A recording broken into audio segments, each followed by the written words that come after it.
go ahead and add you. Let's see.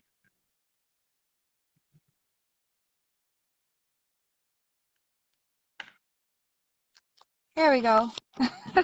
Awesome. All Hello, right. everyone. So, welcome to Real Supernatural Encounters. Um, Today's episode, we got Amber Rose, and she is dealing and has dealt with a bunch of, I guess you would say, shadow people, and she's dealt with it for a long time.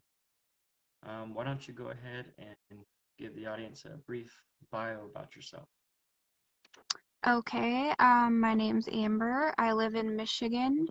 I'm 30 years old. Um, I didn't grow up with any kind of religion, so I really grew up with the freedom to choose what I wanted to believe in, and that was, it left me with a very open mind.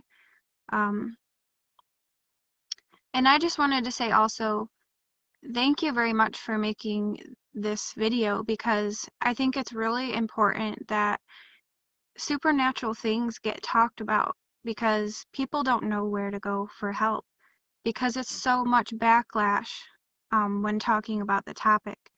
So people are kind of just left, feeling judged and not even willing to talk about it at all. And I just find that it's really important that we do. So I think that's enough about me then. All right. Well, if you're ready, why don't we go ahead and start with your very first experience? Okay. Um, so I guess my first experience would be with the Indian man. My mom thought it was, I don't know, my friend, like imaginary friend when I was little.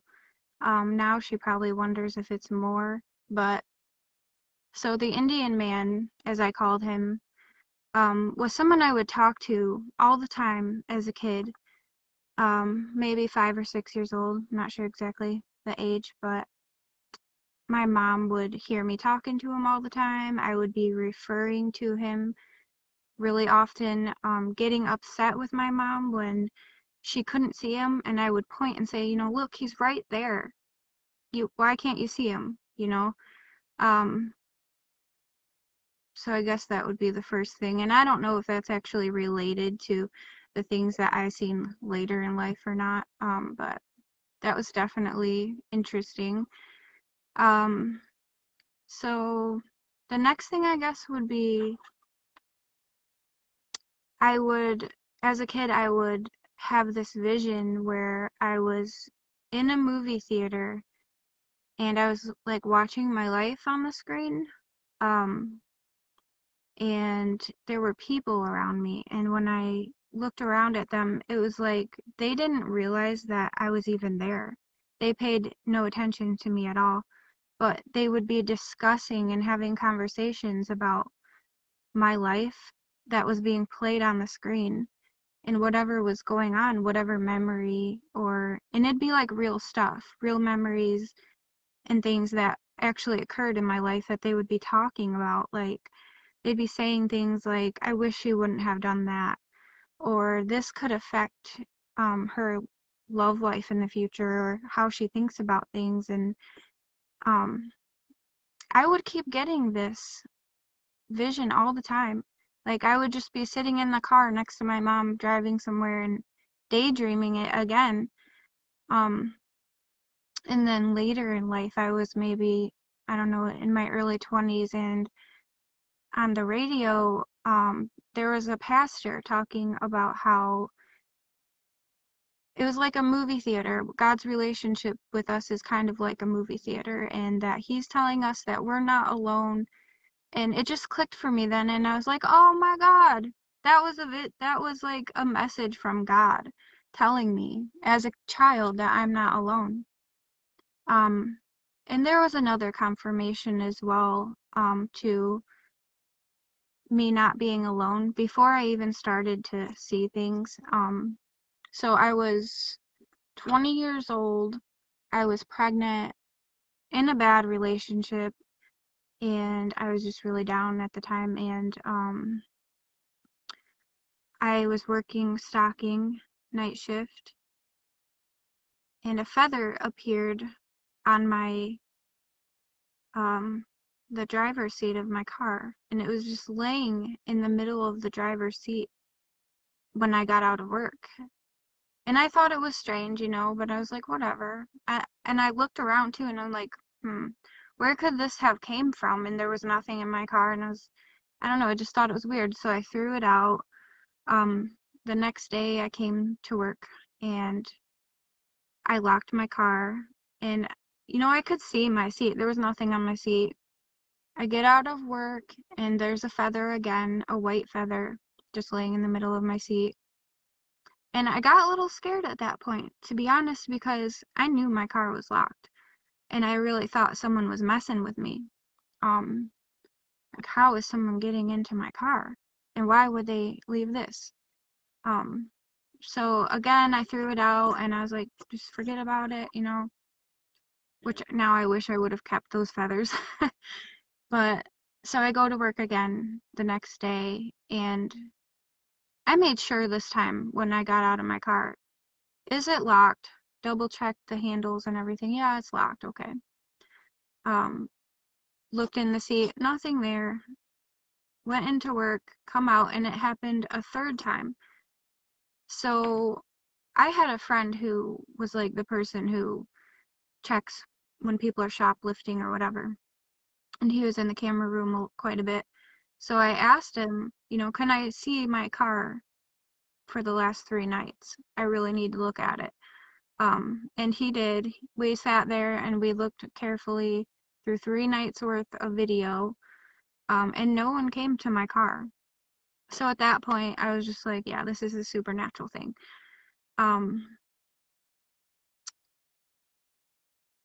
So the next thing I guess that I forgot to mention was my dad he's seen a lot of things too.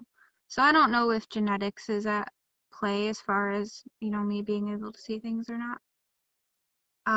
So the next thing that happened, I was 16 years old, and I was out in the camper. I had a friend he was living on our property, and he had a camper out there, and we would sit out in the camper and drink and whatnot. He was telling me about a demon he saw as a kid, and I knew he wasn't lying. I could tell. Like, he was scared, and him just describing that experience for me, it really piqued my interest as far as demons and whatever it may have been goes, supernatural things. And that night I couldn't shake it off, and I just kept thinking about it, and I said a prayer to God, and I was like, I really want to see, I want to see what these things look like. I want to see, if they're all around us, I want to be able to see that. Which was incredibly stupid.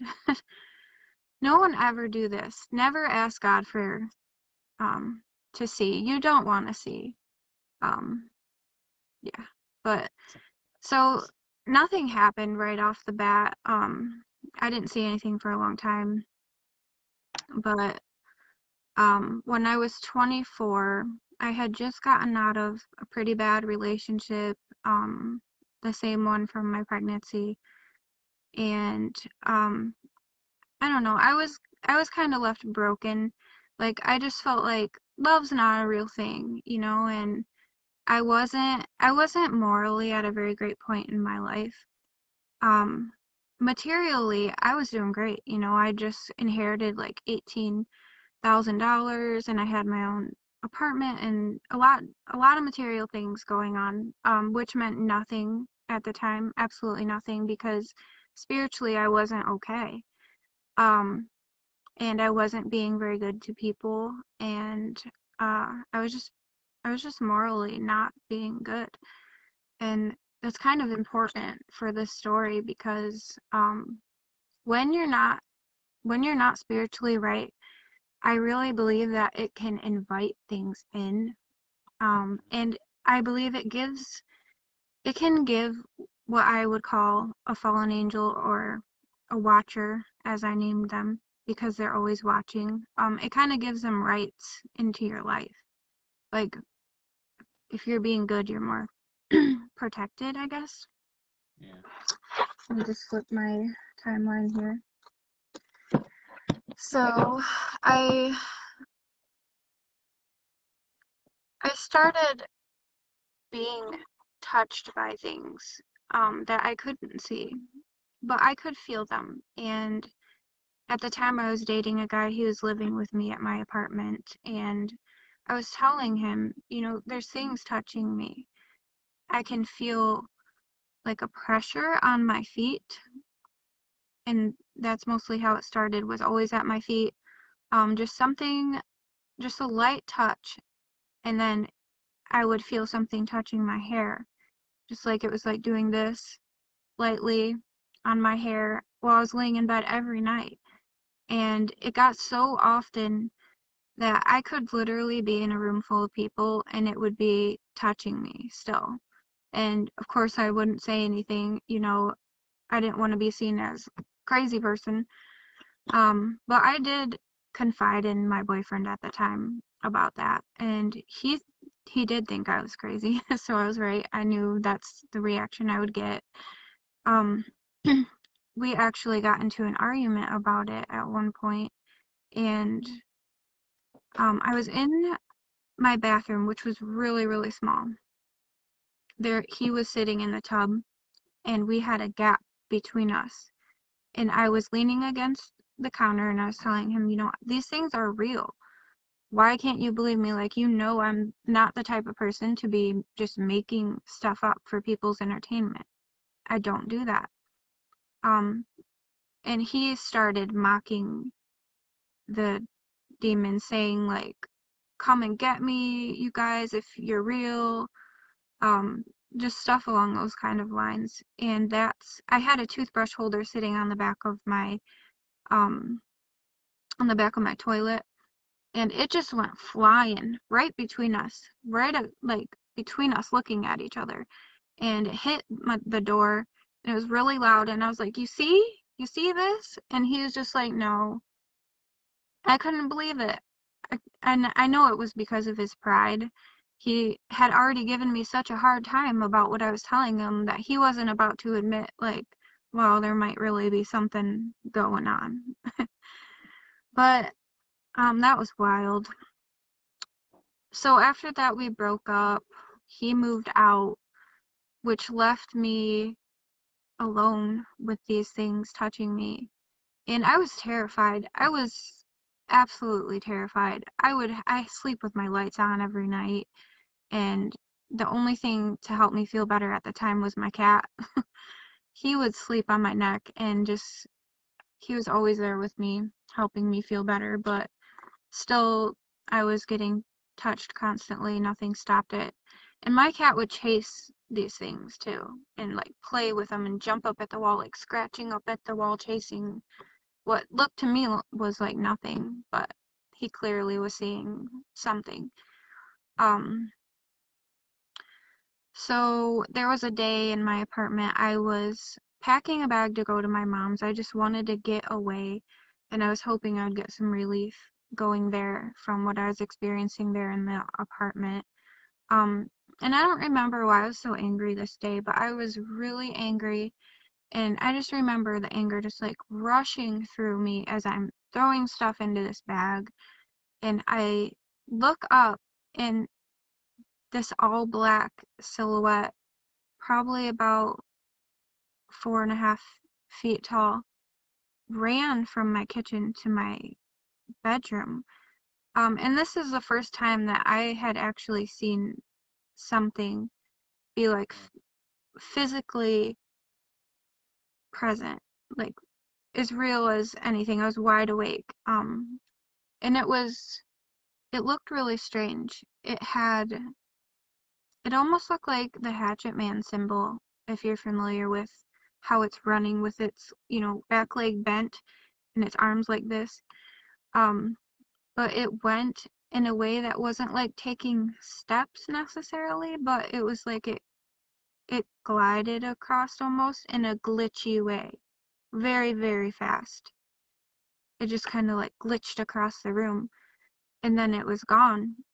And then I went into my room looking, I was so scared, but I didn't see anything. It was gone. So I grabbed my bag, I got the heck out of there, and I went to my mom's, and I actually did get some relief for those few days that I was gone. I knew I had to come back to my apartment at some point, which I was dreading, but I came back, and things did get a lot worse because I started actually seeing them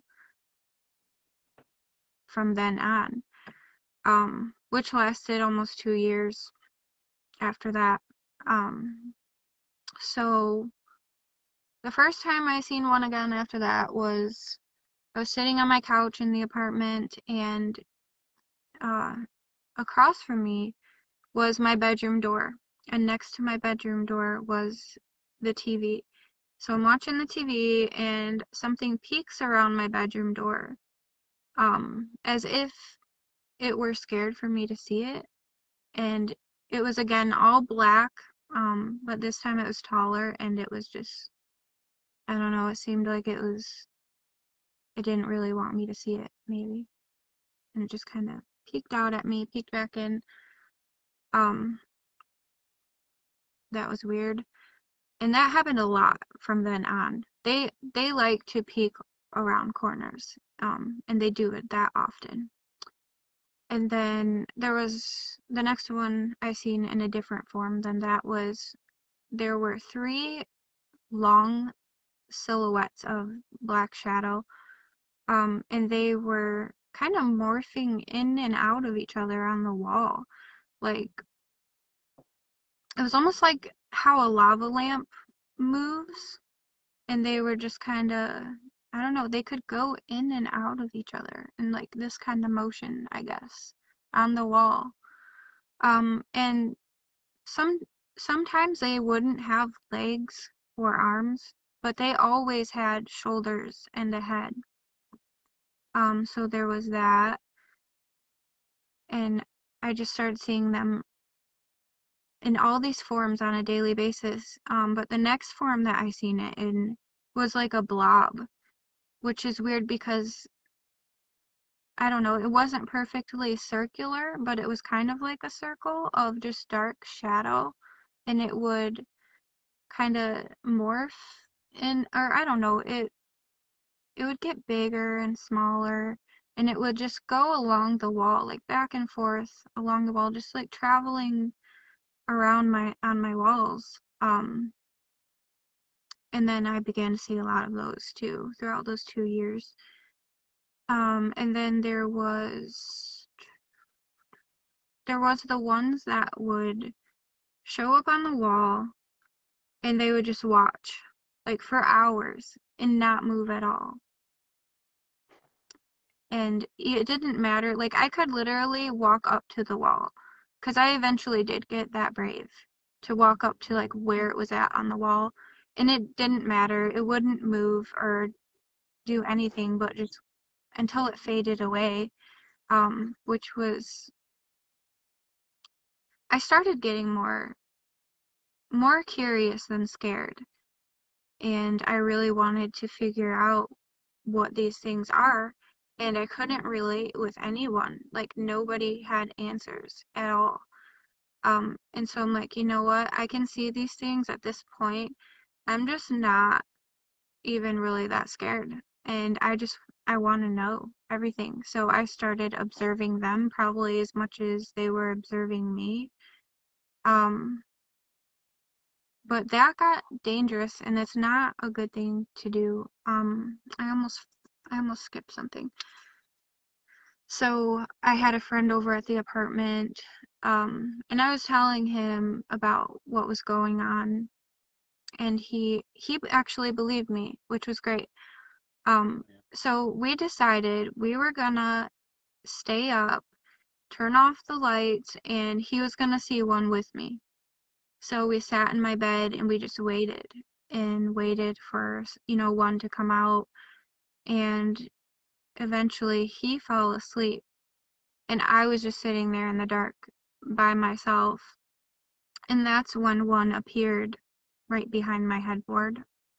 And it started out just a little taller than my headboard. And it looked just like the rest of them. It was all black silhouette, no features or anything like that. But it started to grow. So imagine, I'm sitting here, it's in front of me, and it's just growing up the wall until it gets onto the ceiling above me. So it's looking down at me laying on the bed from directly above, as if to say, like, you pissed me off, you know? Um, and I was so scared that I think I passed out from fear. Because I don't remember anything after that. And I don't know if, it did something to me maybe to make me fall asleep or if that was just fear. But um, yeah, that was the end of that one. Trying to tell this in order. So me after that, I'm not gonna lie, I got obsessive about learning about them and whatnot, and I knew it needed to stop. It wasn't a healthy thing to be doing. So but I couldn't shake the question, why are they watching me? It's just me. Why would they be watching me?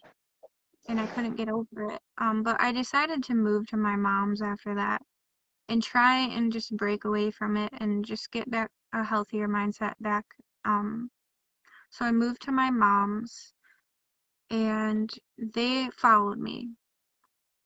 They came along. So I was still seeing them on a daily basis. I was used to them. It was just like the norm now at this point. Um, I I realized that they were messing with my energy, I guess you could say, and my thoughts. Because when they would be around, I would sometimes have thoughts that I could I knew weren't my own, I guess you could say. It's really hard to describe, but I could just feel that they were messing with me and trying to, like, I don't know, put certain ideas into my mind. And of course, as people, we all have the freedom to choose whether we want to act on a thought or not. And I could kind of distinguish like what was them trying to mess with me from what was my own thoughts. And I feel like I got really good at that.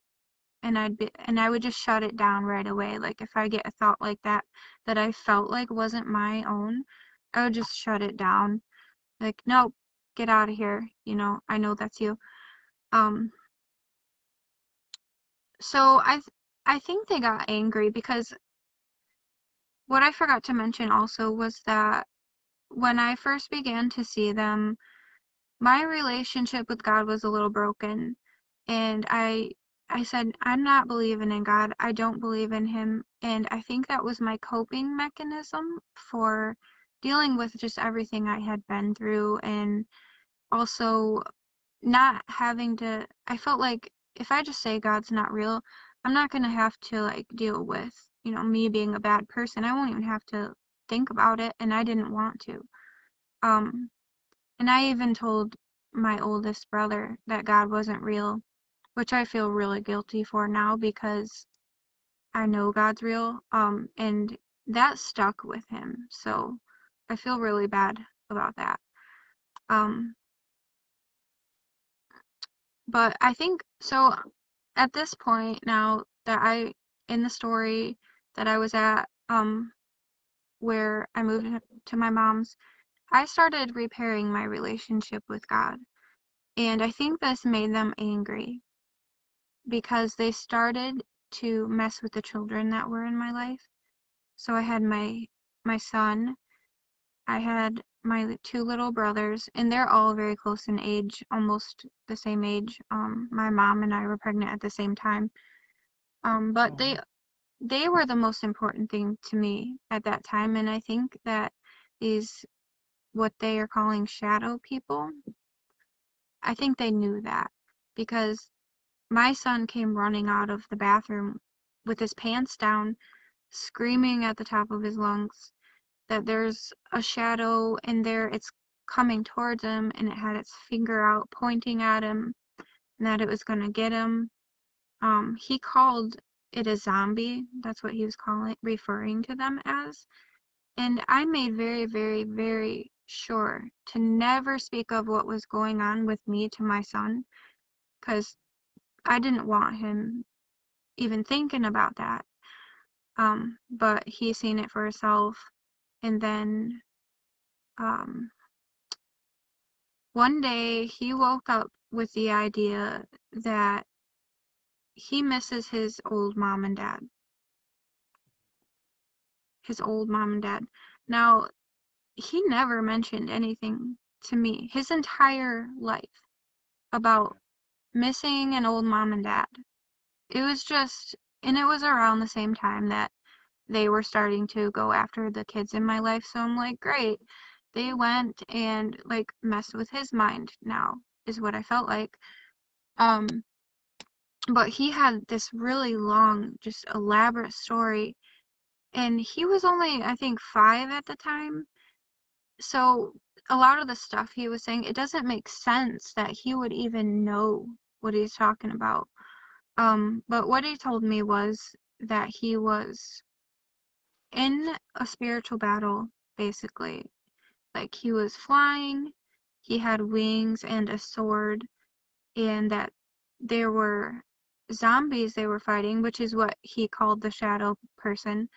So basically he's saying he was fighting the shadow people with swords, and he had wings, and that a lot of the good people died, a lot of the zombies died, the good people won, and all the zombies left. And then he said he fell down a tunnel of light, and when he reached the bottom, there was a wooden book that he carved his name into. And then he went on about the old parents, and he was literally in tears and crying, and it felt so real for him. And for a 5-year-old to know that is just crazy to me. That stuff isn't anything. He's never been exposed to any of those kind of ideas. And so at that point, I'm like, great, this is war. You know, they're now messing with my children, which makes it war. And I really felt like I had to fight back these things now. They were overstepping their boundaries. I wasn't curious anymore at that point. I was scared for my family. And then to top it off, my little brother woke up a few nights later screaming, and we've got 4 adults in the house. We all come running in there into his bedroom, and he can just continue screaming. He's screaming his head off. As we're all there trying to comfort him, and he's pointing at the wall like something was going on, and I'm looking over there. I'm not seeing anything. But when he finally settled down, he was able to tell us that there was something black running across the walls, like shaking the walls and breaking the window. So he thought all of this was still going on while we were standing there and we're seeing nothing. Yeah, crazy. And then later on, I forgot to tell you this too, actually, but his dad took him to bed and was holding him and trying to comfort him, and he said he was peeking out of the covers and there was something standing there, and he said it had horns on its head, and it had a ball in its hand, and it was doing something with a laser. So I don't know what all that's about, but that was what he said had happened after that. So at this point, I couldn't take any more, and so I went to my room and I prayed, and this was like no other prayer that I've ever had. I could feel it in my chest as I was praying, like the energy so strong of just I don't even know which feeling to attach to that, but it was just a really strong prayer. It was a really heartfelt prayer, which I think was important. But I asked God, can you please put the veil back down? I don't need it lifted anymore. I learned my lesson. And if there's all these dark things, there has to be some light ones too. And that I was telling him, I truly believe that.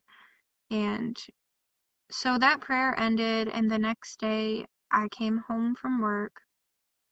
I threw my stuff down, sat down on the bed, and this little light being came out of the wall, and it just started walking slowly, and then it ran behind my long mirror and kind of hid there. And it was about as big as my pinky finger, probably. That's how small these things were. But they were made of like pure light. And right before it came, there was a huge shimmering light on the wall, too. And it almost looked like if you were looking, like if the sun was peeking through a tree and the leaves, it would make that pattern from when the wind blows, it would be moving around of sunlight, have you ever seen that? That's a lot what it looked like. And so then that little one went behind my mirror, and then another one came out, and this one was bigger, and it looked exactly the same, but it was much bigger, but it was more brave. And instead of hiding, it was just doing its own thing on the wall, walking back and forth, and it bent over at one point, almost as if to pick something up, and um, I don't know, it was just paying no attention to me. It was just minding its own business, and I was just sitting there in awe, just watching, and my heart felt like it was gonna jump out of my chest. It was the craziest feeling, just being in the presence of these things and just watching, because unlike the shadows, they were very, like, in your face. It was almost like they were strutting on the walls, they were really showing off. So a few more came. They were just walking around on the walls, and they were also white. I seen a little black one run by, which I thought was strange because if they're, I don't know, black is usually associated with that and light is associated with good. But there was a little black one. There was a little red one. Um, and all of those ones looked very similar, except for their size. And then there was a 7 on the wall, and it was just made of light. It just was there. It wasn't moving or anything. And then there was a streak of blue light on the ceiling as well that wasn't moving. And so this final one comes out, and it's this bright orange color. And this one was a little different because its feet looked weird. Its feet were like a Clydesdale's hooves would be, like almost a triangular kind of shape. Um, it came out and was doing its thing, and it is a lot bigger than the other ones were. And I started to think about my son was sitting right downstairs on the couch watching a movie, and I started thinking, someone else needs to see this. I want my son to see this. So I go downstairs, I get my son, I come back up and bring him in, and when we first entered the room, there was nothing there. And I was like, darn it, I really hope they come back. I had asked it, can my son see you? Will you show yourself to my son as well? And the only one that appeared was the orange one. The orange one stepped out into view on the wall, and stayed for a few minutes, and it was just hanging out. And I told my son, look, you're probably never gonna see this again. So really get a look at it because it's very unlikely that you'll ever witness this again. So we just sat there and we watched until it left, and we were both like, "Oh my God, that was crazy," you know. Um, but yeah, so it's been 4 years now since that happened, and I haven't seen anything. So that confirms for me that, you're always being heard. You, Yeah. nothing that happens in your life happens in the darkness. Everything's accounted for, and you're always being watched. That's what I took from the story. Wow. And that's it. So, well, I That's mean, I that is have a lot more other weird things that have happened in my lifetime, as far as other topics, but for that specific topic, that was the end of it. all right. If you want, we can add all those other topics onto another episode if you're willing to come back. Okay. Well, that story is really pretty amazing. I probably pretty fearful too. Seeing a Yeah. bunch of shadow people, and then towards the end you're seeing these light beings, and I mean you just seen so much already to be facing it. But I have a bunch of questions for you. Okay. So, so for the first question, um, you said that you would get used to, well, not used to it yet, but when you were being touched at night by these shadow people, you would also be touched in public places uh, with crowded people. Like, what do you mean? Okay, so I'll give a story, for example. So I was at my friend's house. We were all sitting on the porch. There's probably about 5 people sitting out on her front porch, in chairs and just conversating. And I could feel something running through my body, like an energy that was just moving all through my body, which was a little slightly different from when I was being touched because it actually felt like it was inside me. But I knew that was something not right. And I was just sitting with a group of people. So it made it really hard to like even hear what they were saying or not say what was going on. I kind of kept it to myself. But for another example, I could be um at the store, or like I was stocking at the time, and things things would happen while I was stocking, not only being touched, but like I'm in a store where people are around me, and I would feel my hair get pulled, or a light touch on my shoulder, or just wherever, whatever they wanted to do. But what really confirmed that they were in the store with me as well was that I was putting up I was in the juice aisle putting stuff up one night, and a Gatorade went flying off the shelf. I'm like, okay, yeah, I know you're here, you know. But yeah, it didn't matter where I was at. Did you ever think it was somebody else doing it to you, like an actual person? An actual person. There Let's say was some. one time when it did feel as physical as an actual person. I was laying in bed and it grabbed my side, and I was just unable to move at that point. I don't know if they have some special thing where they can make you not move, but I've read a lot of other people's stories say that as well. And that did happen to me, because I remember I tried to yell out for help, and it came out like like a whisper. I couldn't talk. But no, I didn't ever think that it was like just a normal person touching me, because at that point I knew it wasn't. Yeah. Okay. So for my next one, now when you said that when you were younger, you would have this thing where you would like, I guess, envision or see this movie theater where all these beings are watching your life in front of you. Did you see your future life too? And if and then let me know what that looked like for you. And I was wondering, what did the beings look like? Okay, so the people looked fairly normal. Um, it was usually older people. Like they looked like they were probably in their 50s or so, just normal humans. Um, is what they looked like. They would never pay any attention to the fact that I was there or acknowledge that I was there.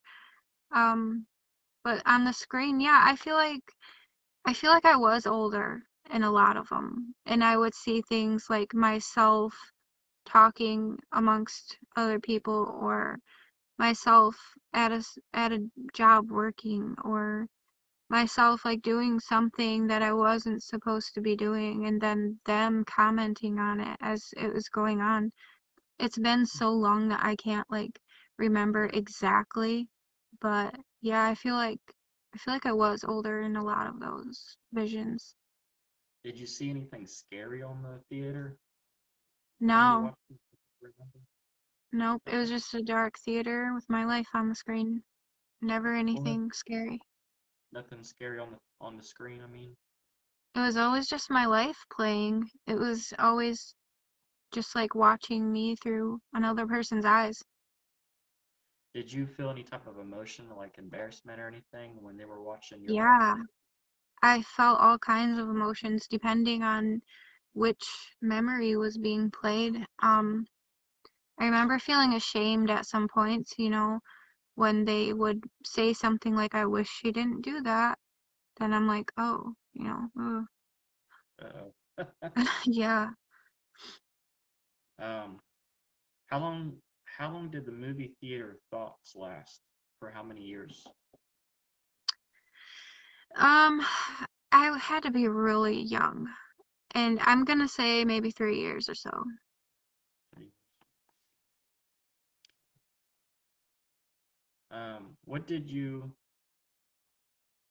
What did you do with those feathers that you would find in your front Gosh, seat? I wish I kept them. I kick myself for not keeping those feathers. I have no idea what happened to them. I was kind of moving around a lot and stuff like that, and I wasn't able to keep them. I wish I did. What color were they?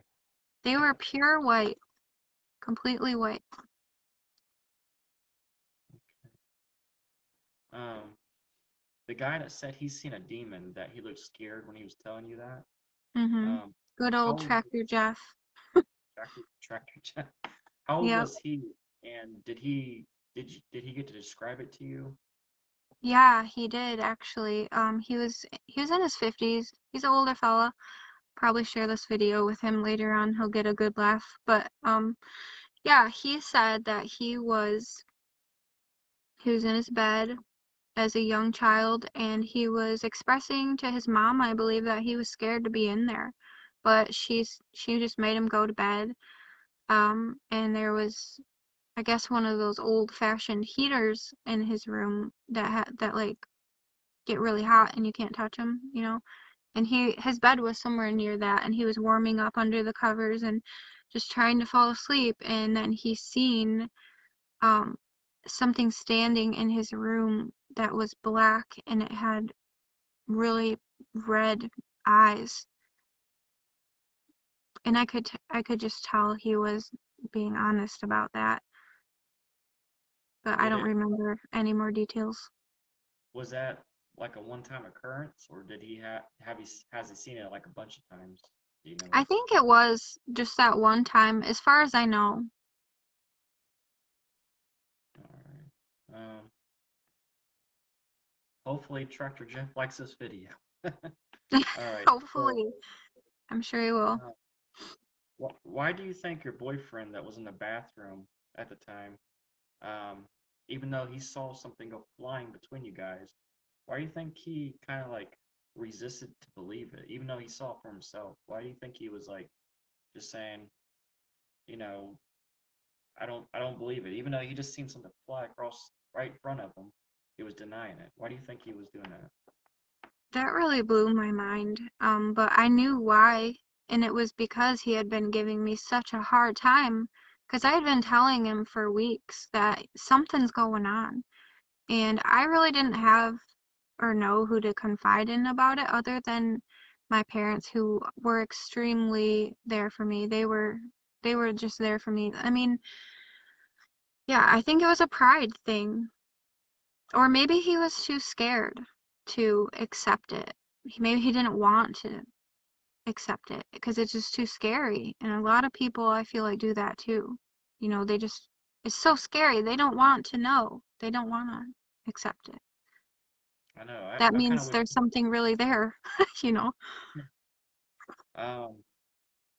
So how long did the touching go on for by these shadow beings? The whole 2 years. Figures. 2 years. And didn't you said that your dad was like always believing you, but your mom was. Yeah, yeah. My mom was, I mean, she didn't necessarily believe in supernatural things, but she was very there for me. And she didn't try to like make me feel like I was losing my mind or anything like that, even though I got the feeling that she felt that way, maybe like really concerned about my mental health. But my dad, he has seen a lot of things too, and he never even doubted. You know, I don't, not that I think my mom doubted or anything, but she knows I'm not the type of person to like make stories up or anything. I think she was just very concerned, and my dad was probably as fascinated as I was when I got obsessed, because we're just like that, but yeah. Are they religious at all? I know you said that I guess. No, not very. Like now I feel like my dad's much more religious after everything that I've been through too. Um and me as well. I'm much more religious and just it's crazy because I came to that on my own terms, but no, they're not. They like growing up and stuff, they were not religious people at all.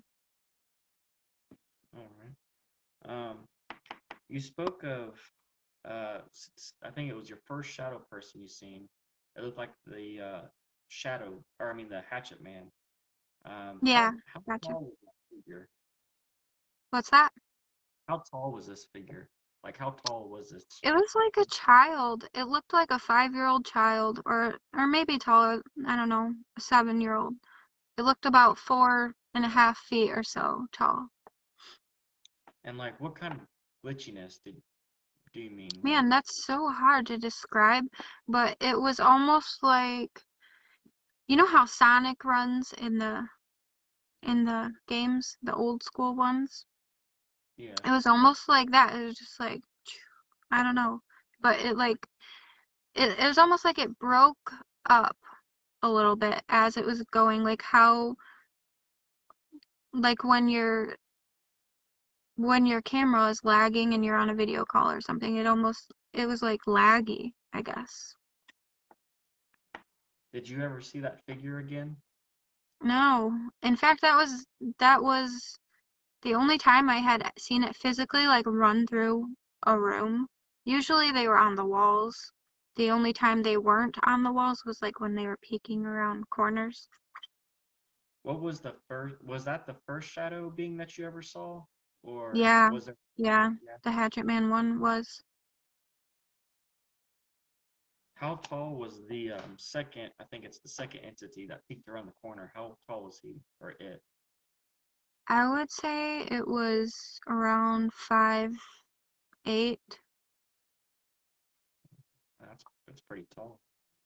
Um, Now you also talked about shadow people morphing. There was three of them, and you said they some of their body parts would stay, I guess, in figure, but others would morph, and it looked like a lava lamp. How long Hmm. did they do that for? They were there quite a while. I'm gonna say I watched them for like 10 minutes and then I went to the bathroom. Like I wasn't even scared because they weren't paying any attention to me at all.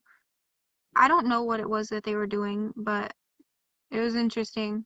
They were just, like I said, moving in and out of each other and just wiggling around on the wall. I went to the bathroom, came back, and they were gone. Now, how do you know when they're paying attention to you? I'm not really sure. Maybe they were, but they weren't acknowledging me, I guess, directly.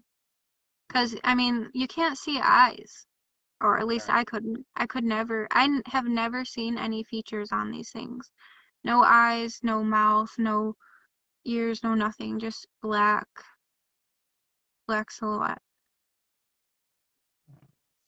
Um, Did any shadows take on any of your friends or family's like shadow?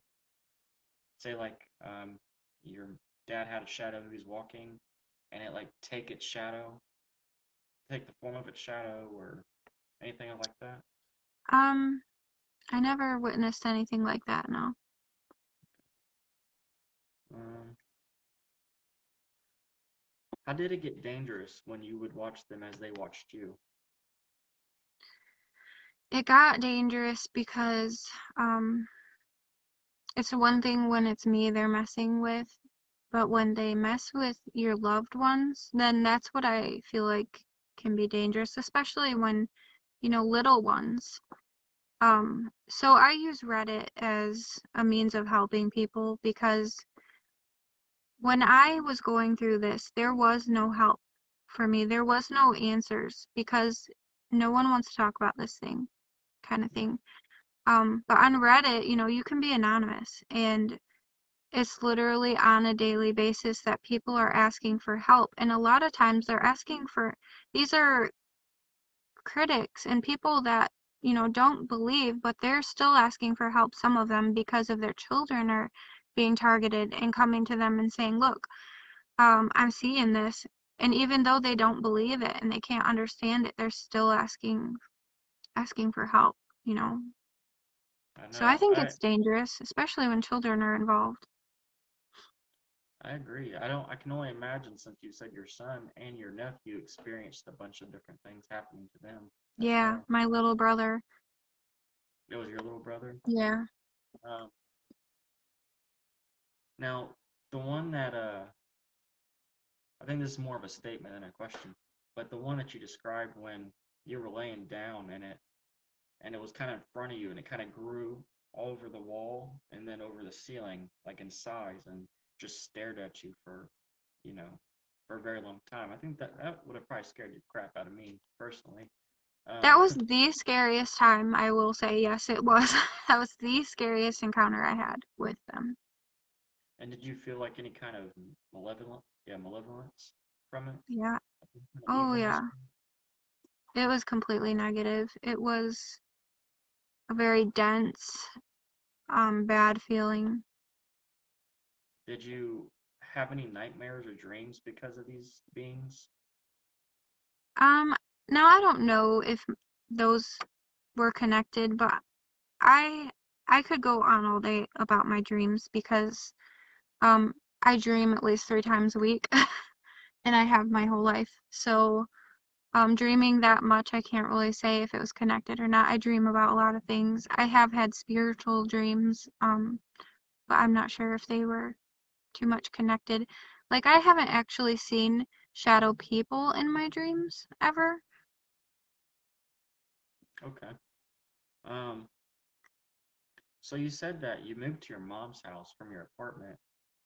How long before those shadow beings ended up being at your mom's house with you? They were there right away, and it was weird because I was hoping that they weren't gonna come because when I was visiting from my apartment, I wasn't seeing them. But when I actually moved in, they were there right away. Oh wow. Like the What day I moved in. did your mom or your dad see it when? No. But I know you said that it's your little brother, not your nephew, right? Yeah, my He's the little one, brother did. and he's seen what he would call them as zombies, right? Um, My son was calling them zombies. But yeah, my son and my little brother seen them. okay. Um, now, what kind of thoughts? You said that they would put ideas and thoughts in your head. What kind of thoughts and ideas would they put in your head? Um, Things that I should, usually it was as far as like beliefs, like, that I shouldn't believe in God, or that um it would be about certain people too, like, this person's bad, or you shouldn't leave the house anymore, stuff like that. Just really negative things that, like, I know I wouldn't think myself. And so I would just like shoo those thoughts away, I guess.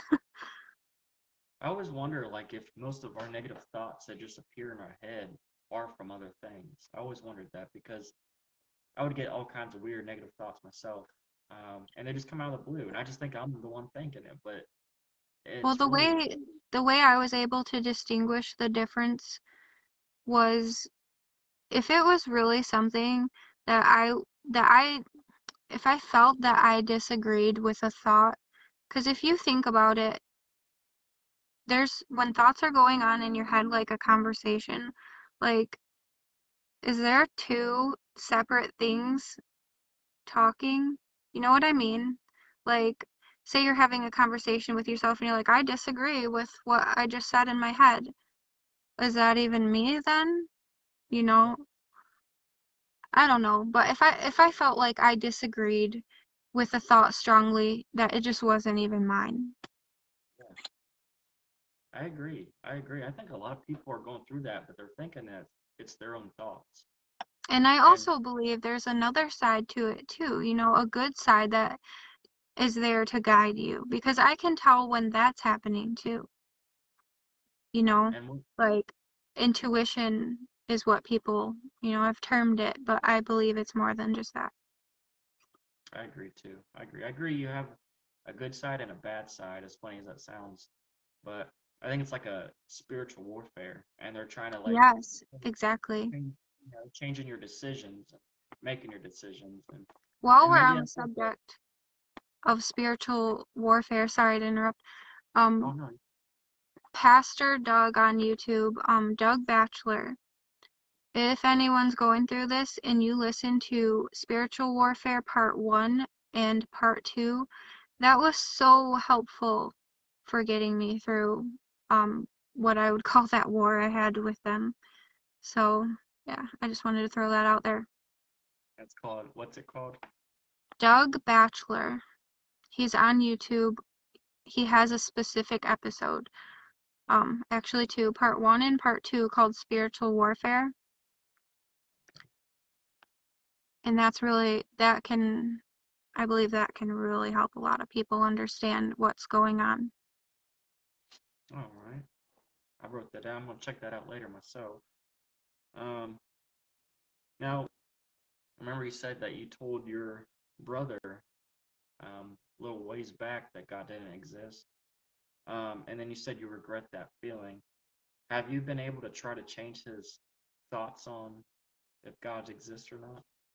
I do try, but I think that really stuck with him, unfortunately.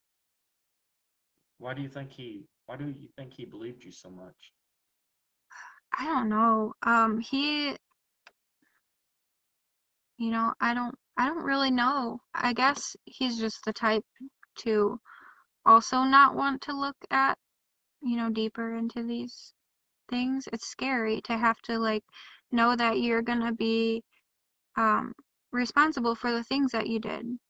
And no one wants to admit that, and I think that's why maybe. Now, what's your personal opinion? What do you think these shadow people or beings or entities are? I So it's funny, I kind of gave them my own name because before I got into researching about them, what I noticed most was that they're watching. Um, so I called them the Watchers. I now believe them to be fallen angels. And the reason I believe this is because after watching them for 2 years, I learned that they're actually really intelligent. They know what gets to people, and they're here to deceive us. And it just makes sense to me. Why else would they be watching us? Um, they're not stupid. They have an agenda, and it's to deceive us. That's why they're here. That's their job. I really believe that. How early of age was you when you started seeing these things, and did you even know anything about shadow people before you started learning about them? Nope. I was 24 years old and I had never heard of such a thing until got on the internet and started. digging for information. Wow. Um, what did you think about your son's story about the thoughts that were put into his head? It almost sounded like some type of reincarnation type of thing, but by the shadow people, of course. What I did you feel think about like the fallen angels like gave him visions of the war that happened, when they were sent down. That's what I feel like. I mean, I can't say for sure. That's that's what I got from it. And then the book where he carved his name into, I thought was really interesting too, because, like the book of life. it? Yeah. Yeah. But at that age, I just thought it was crazy that he could describe such things.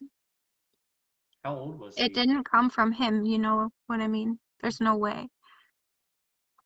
How old was he when he told you this? I think he was around 5 years old. Mm, that's amazing. It There's is. because there's been kids from like 4 or maybe even 3 up to 9 years old that can recollect stories of their past lives and stuff. So it would be Yeah, I've something. seen that. Yeah, it would be something if he actually was one of the, souls from back then that Right. thought that. And then guess what? You had him as a son. I And did that's why think about that too. yeah. Yeah, that would be Because crazy. was he born when you started seeing shadow people? No, but I know that because of the feather thing and everything that, something was with me. But I wasn't seeing them at that time. I was 20 years old when he was born, so I started seeing them 4 years later. What do you think the shadow or what do you think the feathers meant? I think because I was going through such a horrible time then, I was in a really bad relationship, um, and it was it was really depressing for me all the time that I was in, I mean, my whole pregnancy. And I think it was my guardian angel probably saying, you know what, you're not alone, we're here with you. Wow. That is kind of amazing. It's so crazy how some people just is it if it's in the DNA, if it's in the blood, if it's in the person from past lives, somehow or another, they have all this connection to all this supernatural stuff happening, but other people don't see it. It's either that they don't look for it, or or they literally just don't see it because it's like a veil. And so like it was your son that seen the window break and the wall shake, Oh, that like a was my brother. But yeah, brother, and no one else saw it. You right. know, Even me who can see all these things was standing in the room and I couldn't see it. So maybe it's a matter of if they want you to see. that is amazing. What did you said your mom that you was with? What did you hmm guys when your brother told you this? Well, I'm a believer. I don't doubt pretty much anything anyone tells me they went through, especially if I can see, I feel like I can tell when someone's lying, and I knew he wasn't. As far as my mom and my dad, I don't know. Are you guys watching? You want to add a comment? What'd you think? I really don't know what was going through their minds. But my dad's a believer too, so I'm sure he was like, "What is up with this?" But I'm not Now, really sure. was your brother panicking or was Oh he? yeah. Yeah, He was freaking out. He was screaming and pointing and like hysterical and just, yeah, freaking out. that could now this is the same brother that you know is thinking that God isn't real. Maybe do you think that No, that's different brothers. oh different one? Okay, Yeah, I've got that would three make more brothers. sense. Um, all right, let's see here. Now, I don't know if this is your son, I believe, but he's seen this when your boyfriend put him to bed, or he's seen this ball and this that was like a laser with this entity that had horns. Now, was he ever able to go more into that? So this was a little brother, and when he seen that, it had happened right after what he seen in the bedroom. And his dad was taking him in to comfort him and settle him down, which is my stepdad. Um, Okay. he said it was doing something with the laser. I'm not sure what, but it was doing something with his ball in the laser. And it's been a long time since we talked about it, but um, I don't know. He said it had long horns, and he could see its face. Like, he could actually see its features and stuff, which I thought was amazing because I've never seen that. Um, but that's all I can really remember about what he said. I could probably ask him, though, and let you know. I'd like to know what kind of features he had, because I Okay. mean, I've heard of a few cryptids with horns, so I didn't know if maybe that could have been something, or maybe it's just like a whole new being that we've never even seen or heard of. I don't know. But that's pretty amazing. That would explain Yeah. if that's happened before, your cat running up walls and chasing things, Yeah. playing with shadow people, and then this entity coming in the picture.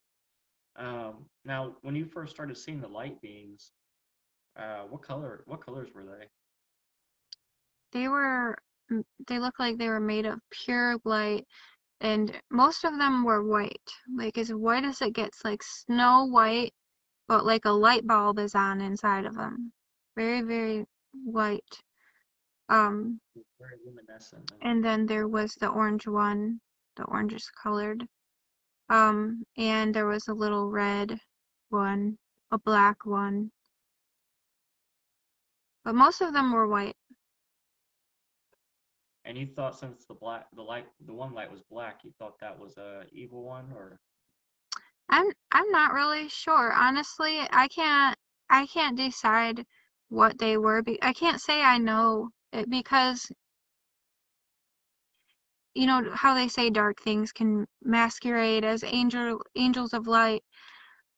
So I don't know, was it the shadow people messing with me? What were these actually angels? Maybe because I didn't see anything after that, and it was so connected to this prayer that I had had the day before, which does lead me to believe that they could have been angels, but also I'm very reluctant to trust that just because they are so deceiving. um, what was your prayer that you said? I said something along the lines of, God, I do not want to see these beings anymore, these shadow beings, because now they're starting to go after my family. Please protect me. I'm sorry. I said I'm sorry. I don't know how many times because I had asked for this, you know, and I shouldn't have. And not only that, I denied his existence when I was going through the hardest time in my life, which was, I was incredibly sorry. So a lot of it was about being sorry about everything and, protecting us, me and my family. And that was, I mentioned about if there's dark beings, there must be light beings. And that's why I'm thinking that the light beings came because they're like, yeah, here we are, but, or at least I'm hoping that it was angels and not, you know, the fallen angels just trying to deceive me. Um, but yeah, that's about how it went. Wow. Did you feel peace when those light beings came around? Honestly, I did not because it was almost like the feeling you get when you're on a roller coaster ride. I was in shock about it. So it felt like my heart was going to explode. I couldn't feel peaceful at that moment. I was too shooken up. Yeah, I am with you. I mean, you already been through so much other stuff, you know. So Yeah, why not add more things to it? I would be scared right. too. Um, you talked about an entity with triangle feet, Clydesdale. What can you go more into that? Like the details of So this? the feet on the other ones had just been like normal shaped feet, but this one, the orange one, um, I can actually draw it here for you real quick. Yeah. Kind of what it looked like. maybe you can actually, after this video, also send me a bunch of drawings of like all the things you saw too. Okay, That'd be I cool. could That way, probably do that. and you can even post it to the group page if you want. Okay.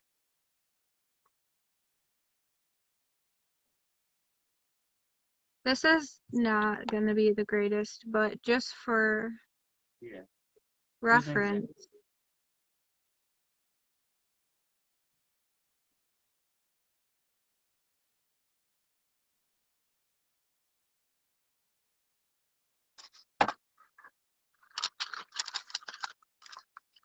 Something along the lines of that. Can you see that?